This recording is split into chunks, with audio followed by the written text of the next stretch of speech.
Pour saisir pourquoi les autres galaxies resteront à jamais hors de notre portée, il nous faut d'abord prendre la mesure de l'immensité qui nous entoure. Et croyez-moi, cette mesure défie toute intuition humaine. Notre cerveau, façonné par des millions d'années d'évolution sur une petite planète bleue, n'est tout simplement pas équipé pour concevoir les échelles cosmiques. Nous pouvons manipuler des nombres, tracer des graphiques, construire des modèles mathématiques, mais ressentir véritablement ce que signifient ces distances reste au-delà de nos capacités innées. Commençons par quelque chose de familier. La Terre, notre foyer, a un diamètre d'environ 12 700 km. C'est une distance que nous pouvons encore appréhender. Un avion de ligne volant à 800 km/h pourrait faire le tour de notre planète en environ 50 heures. Un voyage considérable, certes, mais parfaitement réalisable à l'échelle d'une vie humaine. Éloignons-nous maintenant de notre berceau. La Lune, ce compagnon fidèle qui illumine nos nuits depuis des milliards d'années, se trouve à environ 384 000 km de nous. La lumière, ce messager le plus rapide de l'univers, parcourt cette distance en un peu plus d'une seconde. Quand vous contemplez la Lune ce soir, vous la voyez telle qu'elle était il y a à peine plus d'une seconde. C'est presque instantané à notre échelle de perception. Mais continuons notre voyage vers l'extérieur. Le Soleil, cette étoile qui est la source de toute vie sur Terre, brûle à environ 150 millions de kilomètres de nous. Cette distance, les astronomes l'appellent une unité astronomique, et elle nous servira d'étalon pour mesurer notre système solaire. La lumière du Soleil met 8 minutes et 20 secondes pour nous atteindre. Quand vous sentez la chaleur des rayons solaires sur votre peau, cette énergie a voyagé pendant plus de 8 minutes avant de vous réchauffer. Si le Soleil s'éteignait soudainement, nous ne le saurions pas avant 8 minutes et 20 secondes. Neptune, la planète géante glacée qui marque la frontière extérieure de notre système planétaire, orbite à environ 30 unités astronomiques du Soleil, soit 4,5 milliards de kilomètres. La lumière met plus de 4 heures pour faire l'aller simple jusqu'à Neptune, les sondes Voyager. Lancées en 1977, ont mis plus de 12 ans pour atteindre cette région lointaine du système solaire. Et pourtant, mes chers auditeurs, nous n'avons pas encore quitté notre quartier cosmique immédiat. Nous n'avons même pas commencé à mesurer les véritables distances qui nous séparent des autres étoiles, et encore moins des autres galaxies. Lorsque nous parlons des distances au-delà de notre système solaire, les astronomes abandonnent les kilomètres et même les unités astronomiques. Ces unités deviennent trop petites, trop nombreuses, pour exprimer l'immensité qui s'ouvre devant nous. Nous adoptons alors l'année-lumière, cette mesure poétique qui exprime la distance parcourue par la lumière en une année terrestre. La lumière voyage à exactement 299 792 km par seconde dans le vide. C'est la vitesse maximale, autorisée par les lois de la physique, une limite cosmique absolue que rien ne peut dépasser. En une année, la lumière parcourt donc environ 9460 milliards de kilomètres. Ce nombre est tellement gigantesque qu'il en devient abstrait, mais gardez-le en mémoire, car il va nous être essentiel pour la suite de notre exploration. L'étoile la plus proche de notre Soleil s'appelle Proxima Centauri. Elle fait partie d'un système triple, le système Alpha Centauri, et elle se trouve à environ 4,24 années-lumière de nous. Cela signifie que la lumière que nous recevons de cette étoile ce soir a quitté sa surface il y a plus de 4 ans. Si une civilisation extraterrestre vivait autour de Proxima Centauri et nous envoyait un message radio aujourd'hui, nous ne le recevrions pas avant 4 ans et 3 mois. Et notre réponse mettrait le même temps à leur parvenir. Un simple échange de bonjour prendrait plus de 8 ans. Mais 4 années-lumière, c'est encore notre voisinage stellaire immédiat. La Voie lactée, notre galaxie, cette immense spirale de plusieurs centaines de milliards d'étoiles, dont le Soleil n'est qu'une parmi tant d'autres, s'étend sur environ 100 000 années-lumière. Nous nous trouvons à environ 26 000 années-lumière du centre galactique, dans l'un des bras spiraux de cette majestueuse structure. Si vous pouviez voir notre galaxie de l'extérieur, vous distingueriez un disque aplati de lumière stellaire, ponctué de nuages sombres de poussière et de gaz, avec un renflement central brillant où les étoiles s'entassent par millions. Traverser notre propre galaxie d'un bout à l'autre, à la vitesse de la lumière, prendrait 100 000 ans, un voyage que nulle civilisation humaine, même la plus avancée imaginable, ne pourrait entreprendre sur plusieurs générations. Et pourtant, la Voie lactée n'est qu'une galaxie parmi des centaines de milliards dans l'univers observable. Laissez-moi maintenant vous parler d'Andromède, notre voisine galactique, la plus proche de taille comparable à la nôtre. Andromède, ou Messier 31 dans les catalogues astronomiques, est visible à l'œil nu depuis les régions où la pollution lumineuse est faible. Elle apparaît comme une légère tache floue dans la constellation qui porte son nom, une lueur fantomatique qui est en réalité la lumière combinée de plus de 1000 milliards d'étoiles. Andromède se trouve à environ 2 500 000 années-lumière de nous. Cette distance est si colossale qu'elle mérite qu'on s'y attarde un moment. La lumière qui atteint vos yeux ce soir, lorsque vous contemplez Andromède, a quitté cette galaxie il y a 2,5 millions d'années. À cette époque, sur Terre, nos ancêtres hominidés commençaient à peine à maîtriser les outils de pierre. L'Homo habilis parcourait les savanes africaines, inconscient du fait que dans un futur lointain, ses descendants regarderaient vers le ciel et contempleraient cette lumière ancestrale. Quand vous observez Andromède, vous ne voyez pas la galaxie telle qu'elle est aujourd'hui. Vous voyez un fantôme du passé, une image fossilisée dans le temps. Si une catastrophe cosmique avait détruit Andromède il y a 1 million d'années, nous ne le saurions pas encore. Nous la verrions encore scintiller paisiblement dans notre ciel, ignorant de sa disparition. Et Andromède est notre voisine la plus proche parmi les grandes galaxies. Les autres membres du groupe local, cet amas gravitationnel auquel appartiennent notre Voie lactée, et une cinquantaine d'autres galaxies plus petites, se dispersent sur un volume de plusieurs millions d'années-lumière de diamètre. Au-delà de ce groupe local, les distances deviennent véritablement vertigineuses. L'amas de la Vierge, le grand amas de galaxies le plus proche de nous, se trouve à environ 54 millions d'années-lumière. La lumière qui nous en parvient a voyagé pendant 54 millions d'années. Elle a quitté ces galaxies lointaines à l'époque où, sur Terre, les dinosaures venaient de s'éteindre et les mammifères commençaient leur lente ascension vers la domination de notre planète. Et l'univers observable s'étend bien au-delà.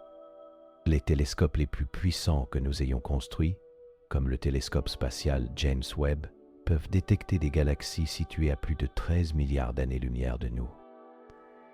Ces objets extrêmement lointains nous montrent l'univers tel qu'il était quelques centaines de millions d'années seulement après le Big Bang, à une époque où les premières étoiles et les premières galaxies commençaient tout juste à se former à partir du gaz primordial. Maintenant que nous avons pris la mesure de ces distances inimaginables, il nous faut comprendre un phénomène encore plus fondamental, un phénomène qui transforme l'immensité de l'espace en une barrière véritablement infranchissable. Ce phénomène, l'histoire de cette découverte commence dans les années 1920, avec les travaux révolutionnaires de l'astronome américain Edwin Hubble.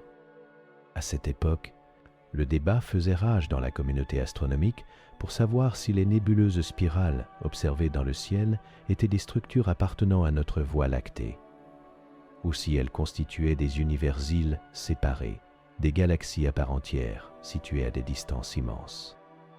Hubble, utilisant le télescope de 2,50 m du mont Wilson en Californie, le plus puissant de son époque, entreprit de mesurer la distance de ces nébuleuses en étudiant un type particulier d'étoiles variables appelées céphéides, dont la luminosité intrinsèque peut être calculée à partir de leur période de pulsation.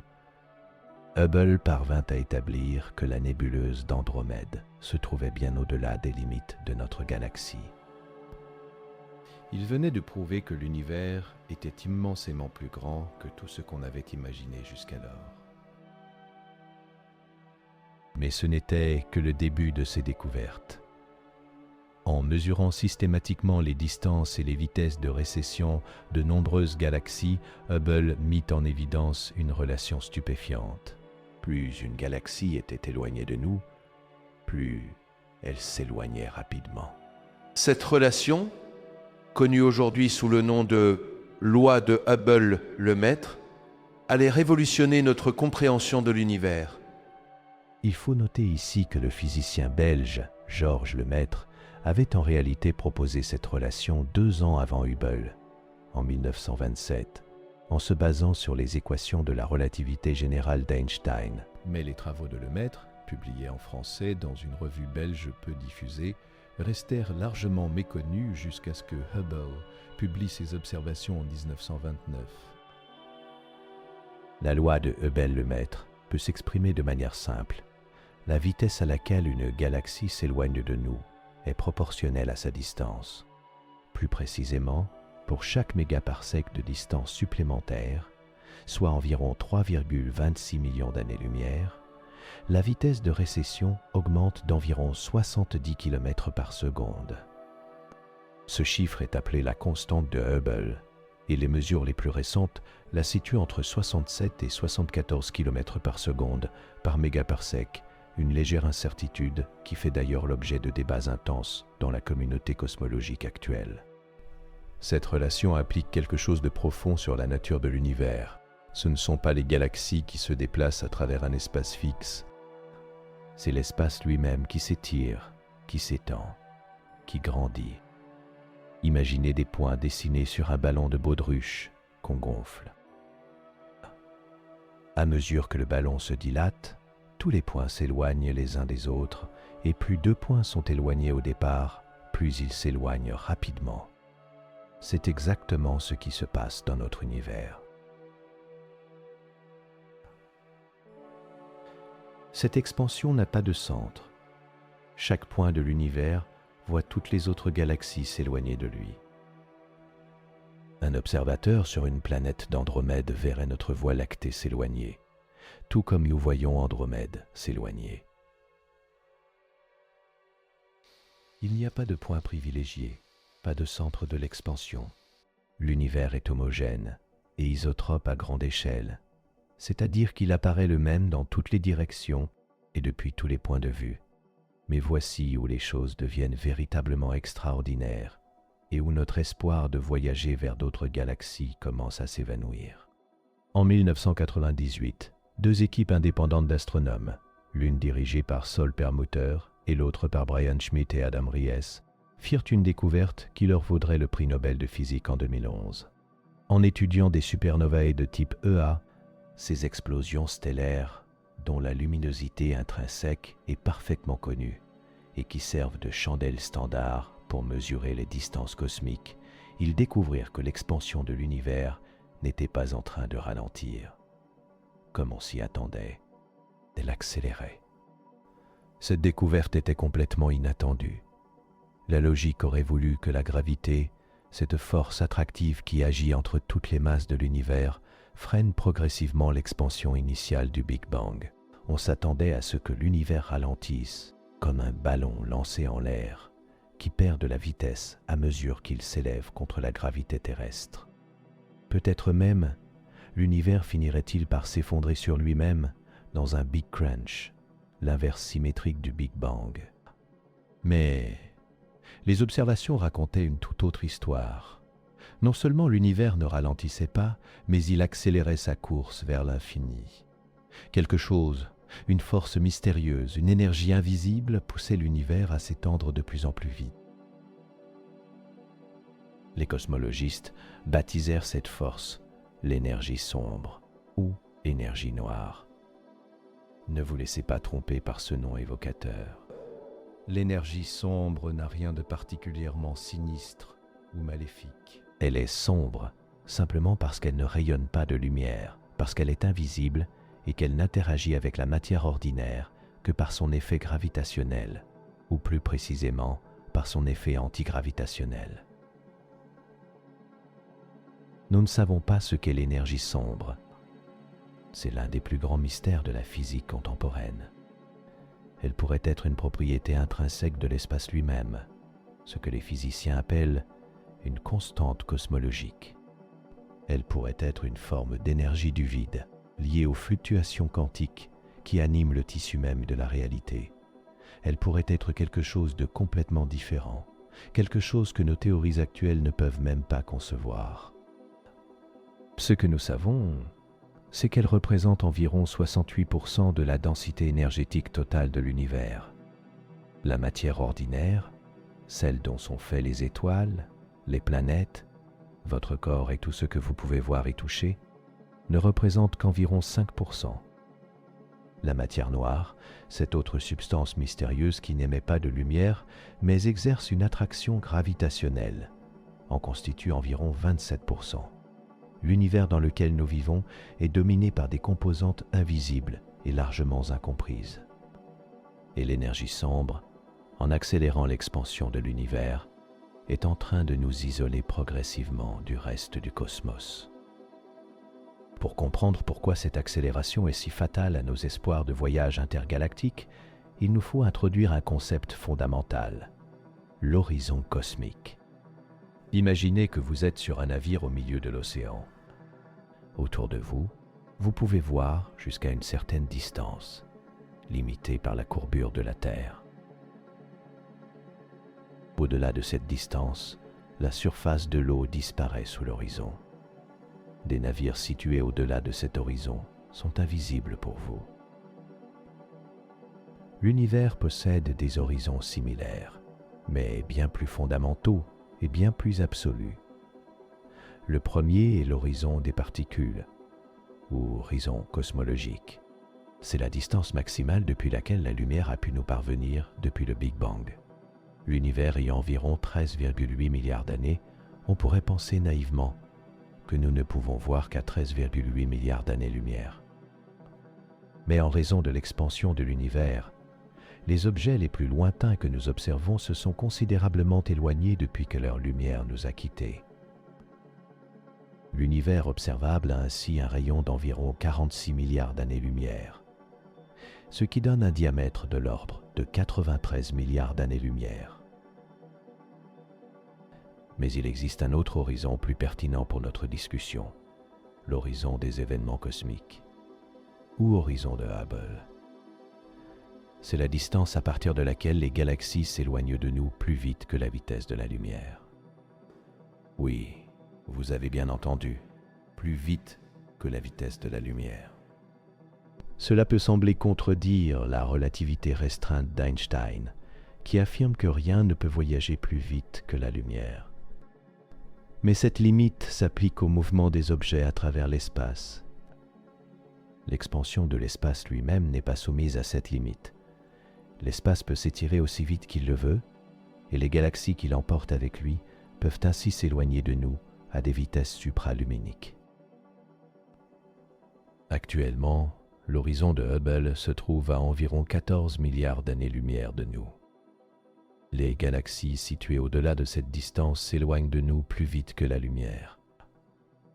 Cela signifie que la lumière émise par ces galaxies aujourd'hui ne nous atteindra jamais. Elle aura beau voyager vers nous, à la vitesse maximale permise par les lois de la physique, l'espace qui nous sépare s'étire plus vite qu'elle ne peut le traverser.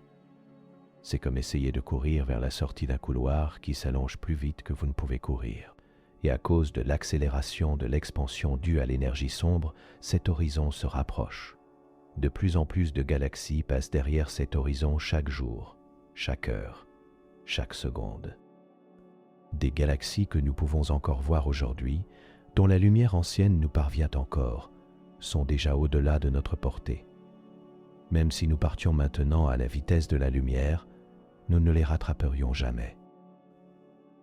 Mais attendez, me direz-vous, Andromède est à seulement 2,5 millions d'années-lumière. C'est bien en deçà de l'horizon cosmique. Ne pourrions-nous pas au moins atteindre notre galaxie voisine? C'est une excellente question, et la réponse est nuancée. En théorie, Andromède n'est pas encore au-delà de notre horizon. Mieux encore, Andromède est l'une des rares grandes galaxies qui ne s'éloigne pas de nous. Elle se rapproche. La Voie lactée et Andromède sont gravitationnellement liées et tomberont l'une sur l'autre dans environ 4,5 milliards d'années, fusionnant pour former une nouvelle supergalaxie que les astronomes ont déjà surnommée Milkomeda ou Lactomède en français. Alors pourquoi dis-je que nous ne pourrons jamais atteindre d'autres galaxies? La réponse réside dans les contraintes pratiques, physiques et énergétiques qui rendent un tel voyage fondamentalement impossible pour toute civilisation, aussi avancée soit-elle. Prenons les chiffres les plus optimistes possibles. Imaginons que nous développions un vaisseau capable de voyager à une fraction significative de la vitesse de la lumière, disons 10% de la vitesse de la lumière, soit environ 30 000 km par seconde. Nous parlons d'une vitesse près de 2000 fois supérieure. À 10% de la vitesse de la lumière, le voyage vers Andromède prendrait 25 millions d'années. 25 millions d'années. Pour mettre ce chiffre en perspective, il y a 25 millions d'années, sur Terre, les grands singes n'existaient pas encore. Les ancêtres des premiers hominidés commençaient à peine à diverger de la lignée des singes. L'Homo sapiens, notre espèce, n'existe que depuis environ 300 000 ans. Toute l'histoire de la civilisation humaine, depuis les premières cités de Mésopotamie jusqu'à aujourd'hui, s'étend sur à peine 5000 ans. Un voyage de 25 millions d'années est inconcevable pour toute entité biologique, pour toute structure sociale, pour tout projet civilisationnel. Même si nous développions des technologies de cryogénie parfaites permettant de suspendre la vie pendant des millions d'années, même si nous construisions des vaisseaux générationnels où des centaines de générations naîtraient, vivraient et mourraient pendant le voyage, les échelles de temps impliquées dépassent tout ce que l'esprit humain peut raisonnablement planifier ou espérer. Et 10% de la vitesse de la lumière est déjà un objectif extraordinairement ambitieux. Les contraintes énergétiques pour atteindre de telles vitesses sont proprement astronomiques. Permettez-moi de vous expliquer pourquoi accélérer un vaisseau à une fraction significative de la vitesse de la lumière représente un défi peut-être insurmontable. L'équation de Tsiolkovsky, du nom du pionnier russe de l'astronautique Konstantin Tsiolkovsky, décrit la relation entre la vitesse finale d'une fusée, la vitesse d'éjection de son carburant et le rapport entre sa masse initiale et sa masse finale. Cette équation révèle une vérité cruelle. Pour atteindre des vitesses élevées, il faut emporter une quantité de carburant qui croît de manière exponentielle. Si vous voulez doubler votre vitesse finale, vous ne devez pas simplement doubler votre carburant, vous devez le multiplier par un facteur bien plus important. Et plus vous voulez aller vite, plus cette croissance exponentielle devient prohibitive. Prenons un exemple concret.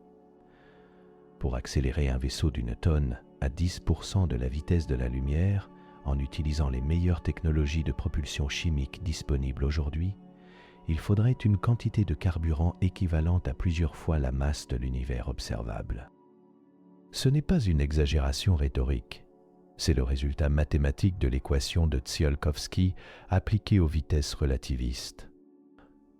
Même avec des technologies de propulsion beaucoup plus avancées, comme la propulsion nucléaire ou l'antimatière, les défis restent colossaux. La propulsion nucléaire thermique ou la propulsion nucléaire à impulsion, comme le projet Orion des années 1950 et 1960, pourrait en théorie atteindre des vitesses de quelques pourcents de la vitesse de la lumière. Mais les quantités de matière fissile ou fusible nécessaires seraient immenses et la masse du vaisseau resterait un obstacle majeur. L'antimatière offre la densité énergétique la plus élevée possible selon les lois de la physique. Quand de la matière rencontre de l'antimatière, les deux s'annihilent mutuellement en convertissant la totalité de leur masse en énergie, selon la célèbre équation d'Einstein, E égale mc². 1 kg d'antimatière, réagissant avec 1 kg de matière, libérerait l'énergie équivalente de 43 mégatonnes de TNT, près de 1000 fois la puissance de la bombe atomique d'Hiroshima.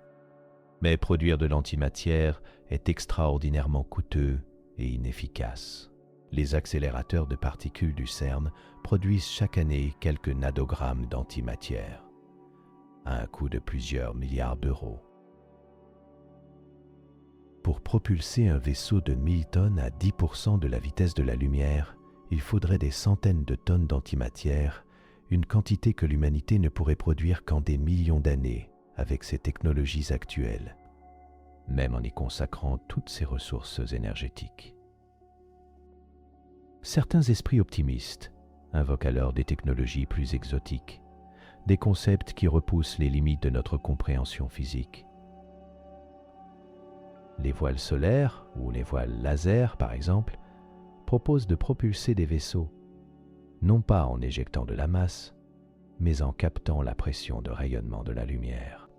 Le projet Breakthrough Starshot, financé par le milliardaire russe Yuri Milner et soutenu par feu Stephen Hawking, propose d'envoyer de minuscules sondes vers le système Alpha Centauri en les accélérant avec un puissant réseau de lasers terrestres. Ces sondes, pas plus grandes qu'un timbre-poste, pourraient en théorie atteindre 20% de la vitesse de la lumière et rejoindre Proxima Centauri en environ 20 ans. Mais même cette technologie ambitieuse, qui nécessiterait des lasers d'une puissance combinée de plusieurs gigawatts et des décennies de développement, ne serait applicable qu'à des sondes minuscules. Propulser un vaisseau habité, avec ses systèmes de support de vie, ses réserves de nourriture et d'eau, ses équipements scientifiques, ses systèmes de protection contre les radiations et les micrométéorites, représente un défi d'une toute autre magnitude. La masse d'un tel vaisseau se compterait en milliers, voire en dizaines de milliers de tonnes. L'énergie nécessaire pour l'accélérer à des vitesses relativistes dépasse les capacités de production énergétique de civilisations bien plus avancées que la nôtre.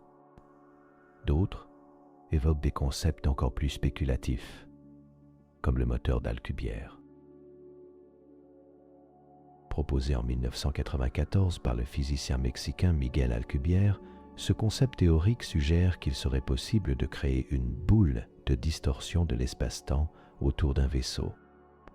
L'espace se contracterait devant le vaisseau et se dilaterait derrière lui, permettant au vaisseau de surfer sur une vague d'espace-temps et de voyager à des vitesses effectives supérieures à celles de la lumière, sans jamais violer localement les lois de la relativité. Ce concept est fascinant d'un point de vue théorique, mais il se heurte à des obstacles qui semblent insurmontables. Les calculs originaux d'Alcubierre nécessitaient des quantités d'énergie négatives, une forme hypothétique de matière aux propriétés exotiques, équivalente à la masse de Jupiter ou davantage. Des travaux ultérieurs ont réduit ces estimations, mais elles restent colossales. De plus, l'énergie négative en quantité macroscopique n'a jamais été observée et pourrait simplement ne pas exister. Les effets quantiques qui produisent une pression négative à l'échelle microscopique ne semblent pas extrapolables à l'échelle nécessaire pour un moteur à distorsion. Les trous de verre, ces raccourcis hypothétiques à travers l'espace-temps, posent des problèmes similaires. Les solutions mathématiques des équations de la relativité générale permettent l'existence de trous de verre, mais les maintenir ouverts assez longtemps pour qu'un vaisseau les traverse nécessiterait également de la matière exotique aux propriétés qui pourraient être physiquement impossibles. En résumé, mes chers auditeurs, chaque solution technologique imaginable se heurte soit à des contraintes énergétiques astronomiques, soit à des principes physiques qui pourraient s'avérer inviolables. L'univers semble avoir été conçu pour maintenir ses habitants séparés les uns des autres. Mais admettons, pour le plaisir de l'argument, que nous parvenions un jour à maîtriser l'une de ces technologies miraculeuses. Admettons que nos lointains descendants construisent un vaisseau capable de voyager à, disons, 50% de la vitesse de la lumière. Admettons même qu'ils trouvent un moyen de contourner les problèmes de dilatation temporelle, de radiation cosmique, de navigation sur des millions d'années. Pourrait-il alors explorer les galaxies lointaines ? La réponse reste non, et c'est l'énergie sombre qui en est la cause ultime. Rappelez-vous, l'univers ne s'étend pas à vitesse constante. Il accélère, et cette accélération a des conséquences dramatiques sur la géographie accessible de l'univers. Les cosmologistes ont calculé ce qu'ils appellent l'univers atteignable ou l'univers affectable, c'est-à-dire la portion du cosmos qu'une civilisation pourrait théoriquement atteindre ou influencer si elle partait maintenant à la vitesse de la lumière. Cette région est bien plus petite que l'univers observable. Actuellement, l'univers observable contient environ 2000 milliards de galaxies. Mais la grande majorité de ces galaxies sont déjà au-delà de notre horizon d'événements. Elles s'éloignent de nous plus vite que la lumière, et nous ne pourrons jamais les atteindre. Peu importe la technologie que nous développions. Même si nous partions maintenant à la vitesse de la lumière, nous courions indéfiniment sans jamais les rattraper. Mais ce qui est encore plus troublant, c'est que cette région atteignable se rétrécit avec le temps. Chaque jour qui passe, des galaxies qui étaient théoriquement atteignables hier passent au-delà de notre horizon et deviennent à jamais inaccessibles. L'énergie sombre continue son œuvre silencieuse, étirant l'espace entre nous et le reste du cosmos, nous isolant progressivement dans une bulle de plus en plus petite. Dans quelques dizaines de milliards d'années, le groupe local, cet amas d'une cinquantaine de galaxies gravitationnellement liées dont font partie la Voie lactée et Andromède, sera la seule structure que nous pourrons jamais espérer explorer. Toutes les autres galaxies, tous les autres amas, tous les autres superamas auront disparu au-delà de l'horizon cosmique. Et dans un futur encore plus lointain, dans des centaines de milliards d'années, même la lumière des galaxies lointaines finira par nous atteindre une dernière fois avant de s'évanouir dans le rouge infrarouge, étiré au-delà de toute détection par l'expansion cosmique. Le ciel nocturne, vu depuis la fusion de la Voie lactée et d'Andromède, ne montrera plus que les étoiles de notre propre galaxie géante. L'univers au-delà sera devenu invisible, inconnaissable, comme s'il n'avait jamais existé. Cette perspective peut sembler profondément déprimante, mais permettez-moi de vous offrir un autre angle de réflexion. Notre groupe local, cette petite famille de galaxies gravitationnellement liées, n'est pas un prix de consolation négligeable. Le groupe local s'étend sur environ 10 millions d'années-lumière et contient, outre la Voie lactée et Andromède, des dizaines de galaxies naines satellites. Parmi elles, les nuages de Magellan, visibles dans l'hémisphère sud, sont des compagnes fidèles de notre galaxie depuis des milliards d'années. Il y a aussi les galaxies du Triangle, du Sculpteur, du Fourneau et bien d'autres encore, chacune avec ses centaines de millions ou ses milliards d'étoiles. Ensemble, ces galaxies contiennent des centaines de milliards d'étoiles et potentiellement des billions de planètes. Si, ne serait-ce qu'une infime fraction de ces planètes était habitable, l'exploration de notre seul groupe local représenterait une entreprise de découverte suffisante pour occuper une civilisation pendant des milliards d'années. Et soyons honnêtes avec nous-mêmes, nous n'avons pas encore exploré notre propre système solaire. Nous n'avons posé le pied que sur la Lune, à 3 jours de voyage de la Terre. Mars reste un objectif lointain que nous espérons atteindre dans les prochaines décennies. Les lunes glacées de Jupiter et de Saturne, Europa et Encelade, qui pourraient abriter des océans souterrains et peut-être des formes de vie, restent inexplorées par des sondes capables de chercher la vie. Les confins du système solaire, la ceinture de Kuiper et le nuage d'Oort sont des territoires pratiquement inconnus. Avant de nous lamenter sur notre incapacité à atteindre d'autres galaxies, peut-être devrions-nous nous émerveiller de tout ce qui reste à découvrir dans notre voisinage cosmique immédiat. Notre propre Voie lactée contient entre 200 et 400 milliards d'étoiles. Si chacune de ces étoiles était un grain de sable, elle remplirait des milliers de camions. Et autour de beaucoup de ces étoiles orbitent des planètes, des mondes aux caractéristiques infiniment variées.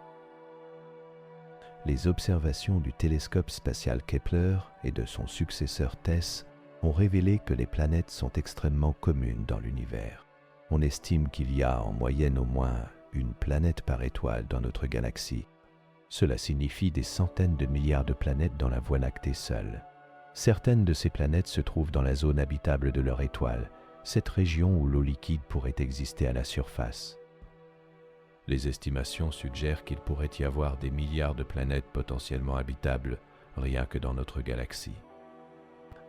L'exploration de ces mondes, la recherche de vie extraterrestre, la compréhension de la diversité des systèmes planétaires représentent des défis suffisants pour des millénaires de découvertes scientifiques.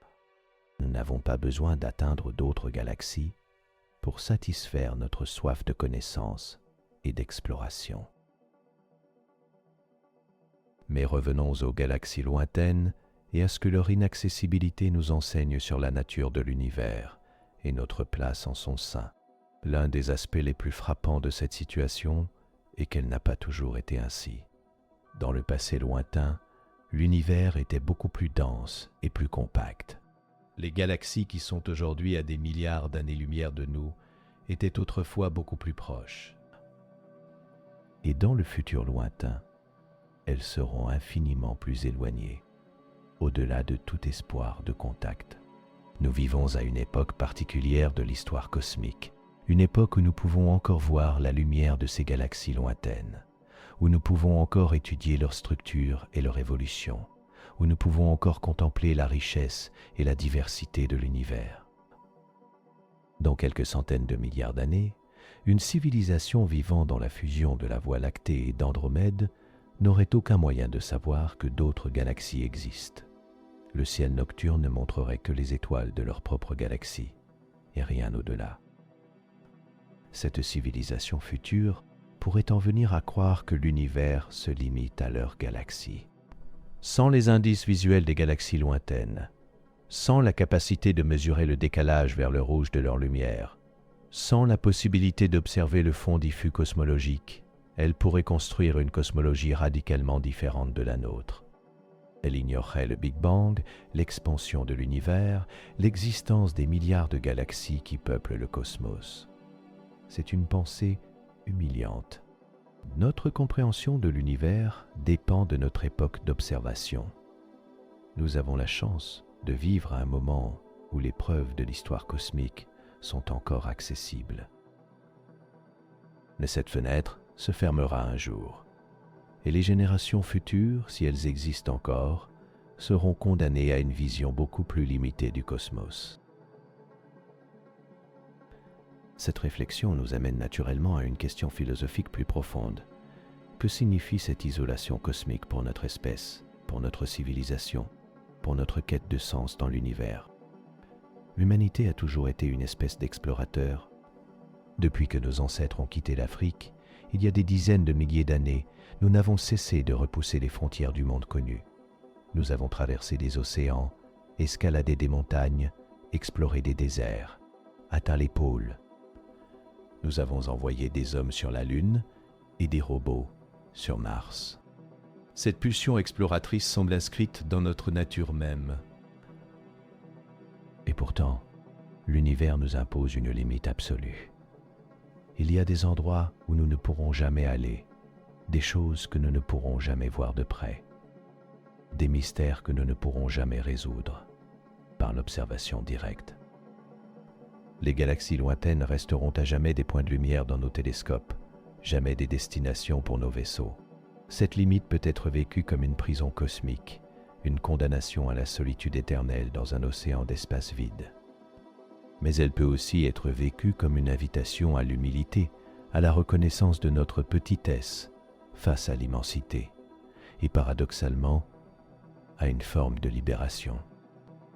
Si nous ne pouvons pas tout explorer, si nous ne pouvons pas tout connaître, alors peut-être pouvons-nous nous concentrer sur ce qui est accessible, sur ce qui est proche, sur ce qui est à notre portée. Notre propre planète, notre propre système solaire, notre propre galaxie offrent des merveilles suffisantes pour des millions d'années de découvertes. La vie sur Terre, dans toute sa complexité et sa beauté, reste largement mystérieuse. Les océans de notre propre monde sont moins bien cartographiés que la surface de Mars. Et puis, il y a la possibilité que nous ne soyons pas seuls dans le cosmos. Si la vie est un phénomène commun, si l'intelligence peut émerger sur de nombreuses planètes, alors il pourrait y avoir d'autres civilisations dans notre propre galaxie, peut-être même dans notre propre quartier stellaire. Ces civilisations seraient soumises aux mêmes limites que nous. Elles ne pourraient pas non plus atteindre d'autres galaxies, mais elles pourraient peut-être nous atteindre, ou nous pourrions les atteindre, à des échelles de temps certes colossales, mais pas totalement impossibles.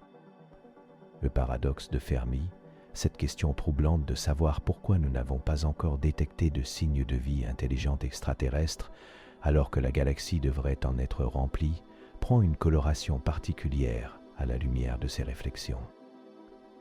Peut-être que les civilisations sont condamnées à l'isolation, non seulement entre les galaxies, mais même au sein d'une même galaxie. Peut-être que les distances interstellaires sont simplement trop grandes, les durées de voyage trop longues, les coûts énergétiques trop élevés pour que les civilisations se rencontrent ou communiquent efficacement. Ou peut-être que nous sommes les premiers.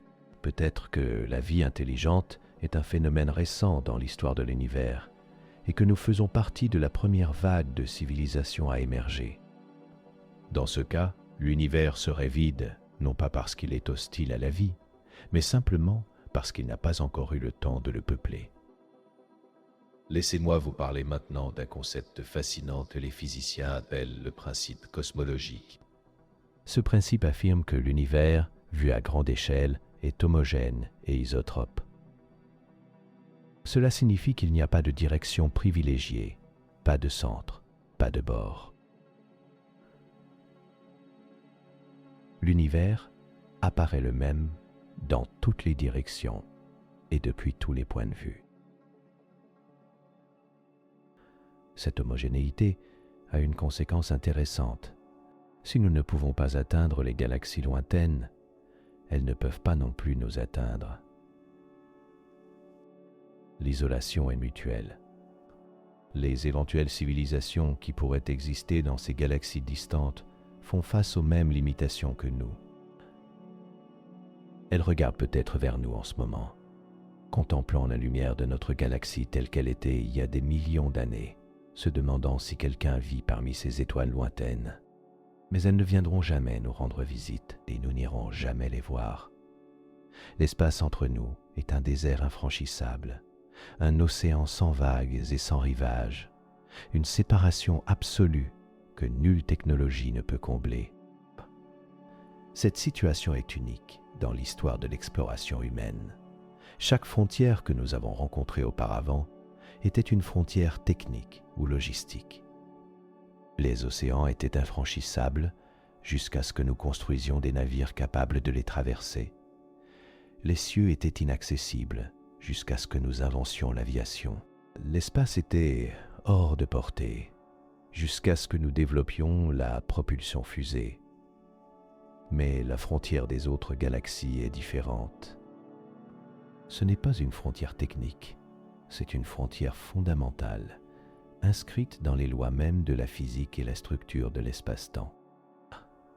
Aucun progrès technologique, aussi spectaculaire soit-il, ne peut contourner l'expansion de l'univers. Aucune ingéniosité humaine ne peut faire voyager l'information plus vite que la lumière. La limite est absolue, et elle le restera. Et pourtant, dans cette limitation même, il y a une forme de beauté. L'univers, dans son immensité, nous offre un spectacle gratuit chaque nuit. La lumière des étoiles et des galaxies voyage pendant des millions, des milliards d'années pour atteindre nos yeux. Chaque photon que nous captons est un messager du passé, une lettre d'amour du cosmos traversant des abîmes de temps et d'espace. Pour nous parvenir, nous ne pouvons pas aller vers les galaxies, mais les galaxies viennent à nous sous forme de lumière. Nous pouvons les étudier, les analyser, comprendre leur composition chimique, leur histoire, leur évolution. Les télescopes modernes nous permettent de voir des galaxies telles qu'elles étaient quelques centaines de millions d'années après le Big Bang. Nous pouvons retracer l'histoire de l'univers depuis les premiers instants de sa naissance jusqu'à aujourd'hui. Le télescope spatial James Webb, lancé en décembre 2021, nous montre des images d'une beauté à couper le souffle. Des galaxies spirales aux bras délicatement enroulés, des amas de galaxies déformant la lumière des objets plus lointains par effet de lentilles gravitationnelles, des nébuleuses où naissent de nouvelles étoiles, des exoplanètes dont nous pouvons analyser l'atmosphère. Chaque image est une fenêtre sur un monde que nous ne visiterons jamais, mais que nous pouvons contempler et comprendre. La connaissance n'exige pas le contact physique. Nous pouvons apprendre énormément sur les galaxies lointaines, sans jamais y poser le pied. Nous pouvons mesurer leur masse, leur vitesse de rotation, leur taux de formation stellaire. Nous pouvons observer les supernovae qui explosent en leur sein, les trous noirs supermassifs qui sommeillent en leur centre, les courants de matière qui circulent entre elles. L'astronomie est peut-être la science la plus pure qui soit, précisément parce qu'elle est une science d'observation. Nous ne pouvons pas expérimenter sur les galaxies, nous ne pouvons pas les manipuler, nous ne pouvons pas les toucher. Nous ne pouvons que regarder, écouter, analyser. Et dans cette contemplation passive, il y a une forme de respect pour l'univers, une acceptation de notre place modeste dans l'ordre des choses. Permettez-moi de vous emmener maintenant dans un voyage imaginaire, un exercice de pensée pour mieux saisir les échelles de temps et d'espace dont nous avons parlé. Imaginons qu'une civilisation ait émergé il y a 5 milliards d'années dans une galaxie lointaine, à l'époque où notre Soleil et notre Terre étaient en train de se former. Cette civilisation bien plus ancienne que la nôtre aurait eu des milliards d'années pour développer sa technologie. Elle aurait peut-être maîtrisé la fusion nucléaire, l'antimatière, la manipulation de l'espace-temps. Elle aurait peut-être construit des vaisseaux capables de voyager à une fraction significative de la vitesse de la lumière. Et pourtant, si cette galaxie se trouve à plus de 14 milliards d'années-lumière de nous, cette civilisation, aussi avancée soit-elle, ne pourra jamais nous atteindre. L'espace entre nous s'étend plus vite qu'elle ne peut le traverser. Ces messages radio, envoyés il y a des milliards d'années, nous parviendront peut-être un jour, porteurs de la nouvelle de son existence. Mais au moment où nous les recevrons, cette civilisation aura peut-être disparu depuis longtemps, consumée par la mort de son étoile, victime d'une catastrophe cosmique, ou simplement éteinte par le passage du temps. Et même si elle existe encore, nous ne pourrons jamais lui répondre de manière significative. Notre réponse mettrait des milliards d'années à lui parvenir, et pendant ce temps, la distance entre nous aurait encore augmenté. Toute conversation serait impossible, tout contact serait illusoire.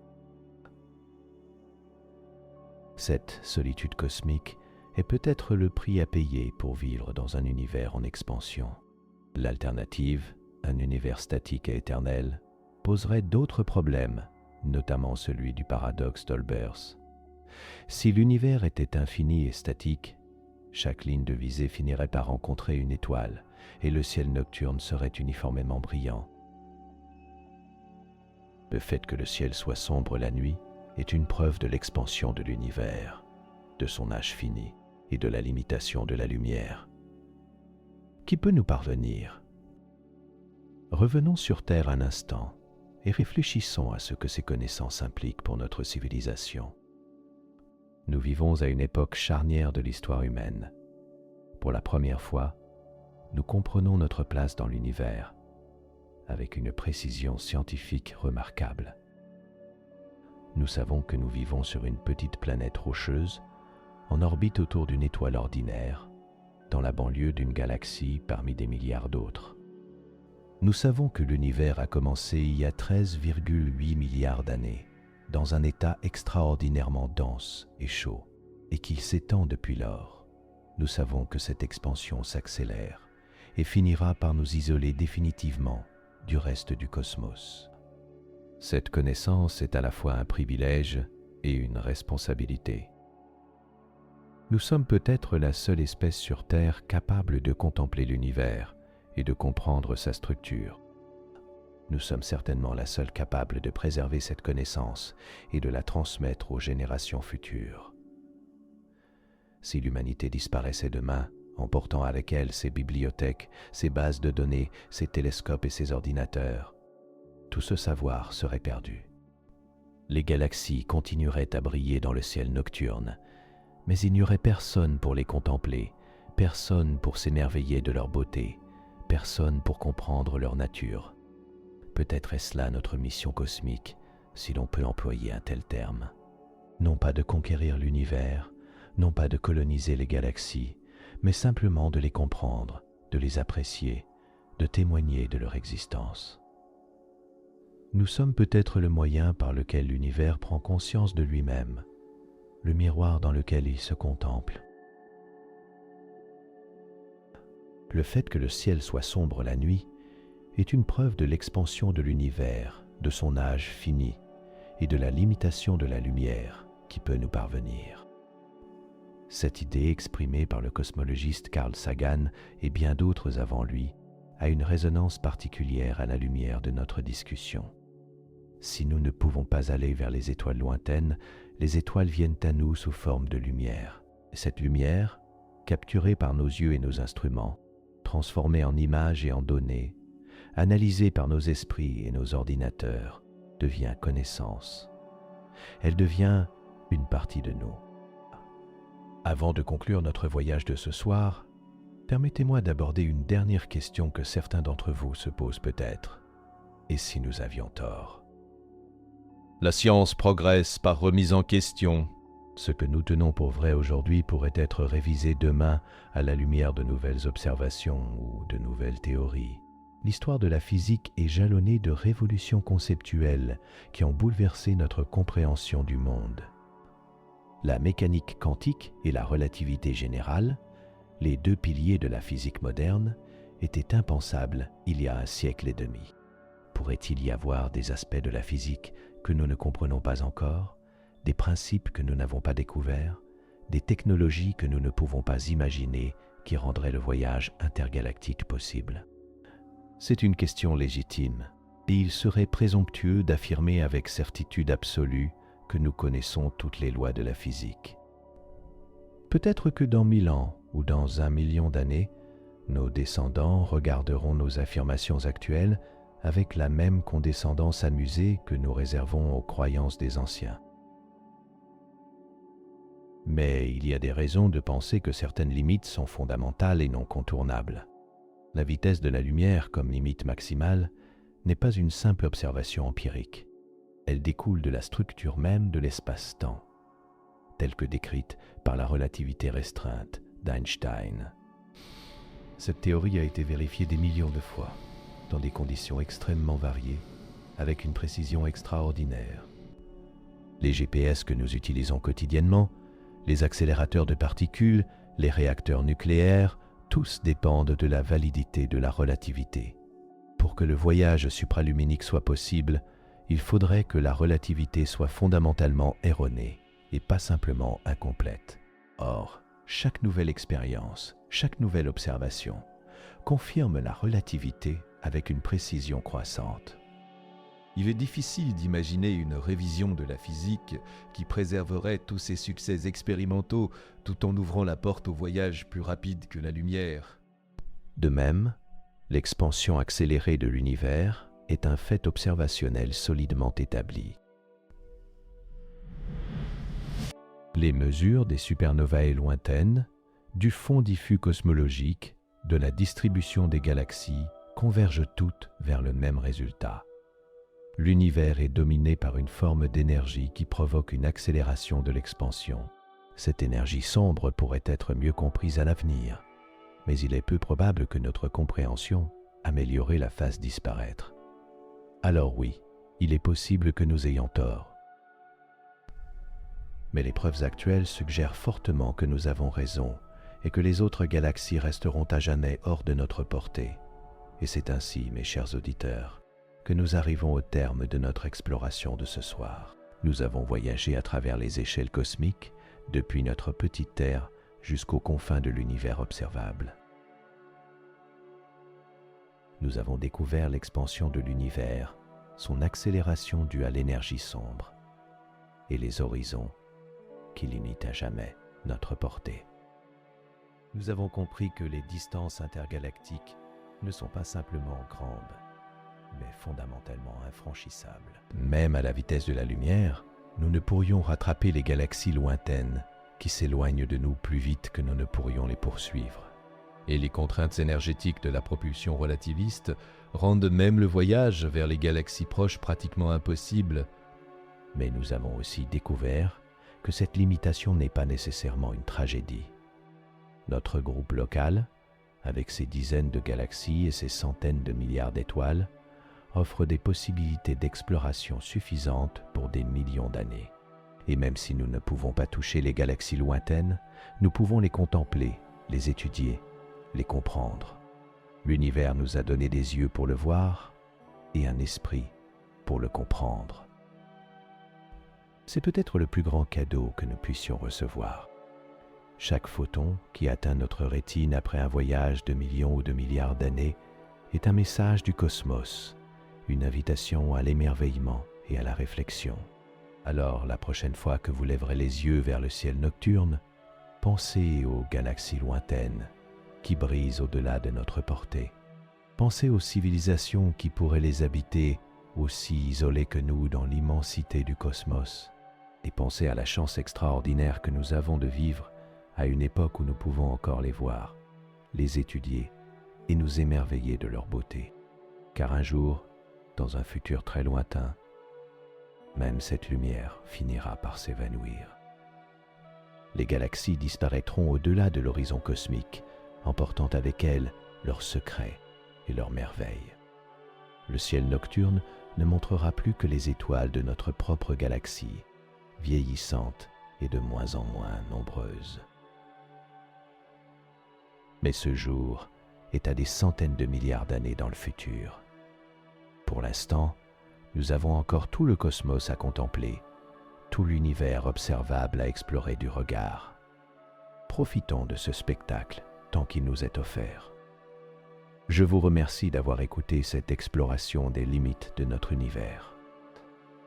Si ce voyage vous a plu, si vous avez appris quelque chose de nouveau, si vous vous êtes senti à la fois plus petit et plus émerveillé devant l'immensité du cosmos, votre soutien m'aide à continuer à produire ces contenus et à partager avec vous les merveilles de la science.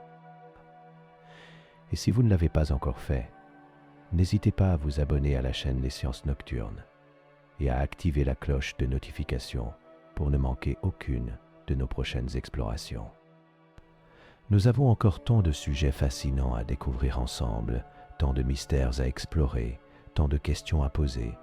En attendant notre prochain rendez-vous, je vous souhaite une excellente nuit remplie de rêves étoilés et de contemplations cosmiques. Dormez bien et à très bientôt pour de nouvelles aventures scientifiques. Bonne nuit.